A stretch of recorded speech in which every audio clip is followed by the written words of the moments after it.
রাজধানীর বেইলি রোডের একটি বহুতল ভবনে আগুন লেগেছে। আমরা সরাসরি চলে যাচ্ছি সেখানে। আরেকটি বিষয় জানিয়ে রাখতে চাই, এই রাজধানীর এই বেইলি রোডে কিন্তু 2024 সালে কিন্তু একটি ভয়াবহ অগ্নিকাণ্ডের ঘটনা ঘটে এবং সেখানে প্রায় 46 জন কিন্তু মৃত্যুবরণ করেন। এবার সেই 2025 সালেও সেই আগুনের পুনরাবৃত্তি আমরা দেখতে পেলাম। এখনও কিন্তু এবারও কিন্তু রাজধানীর বেইলি রোডেই এবং এবার ক্যাপিটাল থিয়েটার সেন্টার যেটি রয়েছে সেটির নিচতলায় কিন্তু অগ্নিকাণ্ডের ঘটনা ঘটে এবং সেটি প্রায় আনুমানিক 6টা 47 দিকে কিন্তু ফায়ার সার্ভিস খবর পায় এবং তারা কিন্তু এখানে এসে ছুটে আসে।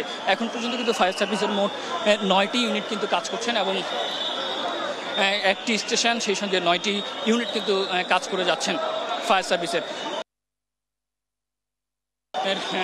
প্রশাসনের অন্যান্য বাইরের লোকজনের কথা বলি, সেই সঙ্গে পুলিশ সেনাবাহিনী সহ কমের মধ্যে সেটিকে রাখা যায় সেই চেষ্টায় কিন্তু তারা করে যাচ্ছেন। আমরা যেটি জানতে পেরেছি যে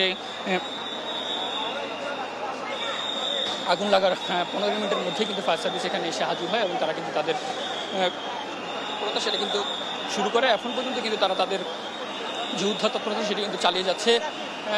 ইতিমধ্যে আমরা দেখতে পাচ্ছি যে ছাদে যে এলটিএল সেটি কিন্তু একটি এলটিএল এখনও কিন্তু ছাদে রয়েছে, সেই সঙ্গে আরেকটি এলটিএল যেটি ফায়ার সার্ভিসের যে বড় গাড়িটি রয়েছে সিঁড়ি সম্বলিত গাড়ি, যেটি দিয়ে মূলত ছাদে আটকা পড়া বা ভবনে আটকা পড়া যারা তাদেরকে নামানো হয়। সেখানে কিন্তু আমরা একটু আগেই দেখেছি যে 2 জন পুরুষ এবং 3 জন মহিলাকে কিন্তু নামিয়ে আনা হয়। এখনও তারা যে স্থানীয়রা তারা কিন্তু আশঙ্কা করছেন যে এখন পর্যন্ত বহু মানুষ কিন্তু ছাদে আটকা পড়ে থাকতে পারেন। আমরা যেটি দেখতে পাচ্ছি ড্রোনের মাধ্যমে কিন্তু ড্রোনের মাধ্যমে কিন্তু তাদেরকে খোঁজা হচ্ছে। আমরা ইতিমধ্যেই ভবনটির উপরে 2টি ড্রোন দেখতে পাচ্ছি। সেই ড্রোনের মাধ্যমে কিন্তু তাদের যারা আটকা পড়েছে তাদেরকে, যেহেতু এখন রাত, আশপাশের যে ছাদের যে আশপাশটা সেটা যেহেতু অন্ধকার হয়ে আছে, সেজন্য তাদেরকে কিন্তু ড্রোনের মাধ্যমে ড্রোন উড়িয়ে কিন্তু তাদেরকে খোঁজা হচ্ছে এবং সেখানে যারা আটকা পড়েছেন তাদের কিন্তু যে এলটিএল ফায়ার সার্ভিসেস সেটির মাধ্যমে কিন্তু নামিয়ে আনার চেষ্টা করা হচ্ছে। তবে এখন পর্যন্ত কী পরিমাণ ক্ষয়ক্ষতি হয়েছে বা ঠিক কতজন ভিতরে এখন পর্যন্ত আটকা আছেন সে বিষয়ে কিন্তু আমাদেরকে জানানো হয়নি। ফায়ার সার্ভিস বলছে যে উদ্ধার তৎপরতা শেষ হলে তারা একটি ব্রিফিং করবেন, সেই ব্রিফিংয়ের মাধ্যমে কিন্তু তারা জানাবেন। তো এখনও কিন্তু আমরা ছাদে দেখতে পাচ্ছি যে ছাদে ড্রোনের মাধ্যমে কিন্তু যারা আটকা পড়েছেন ছাদে তাদেরকে কিন্তু খোঁজা হচ্ছে। সেই সঙ্গে ফায়ার সার্ভিসের একটি টার্নেবল ল্যাডার যেটি রয়েছে বা টিটিএল, সেই 64 মিটারের টিটিএলটি কিন্তু একদম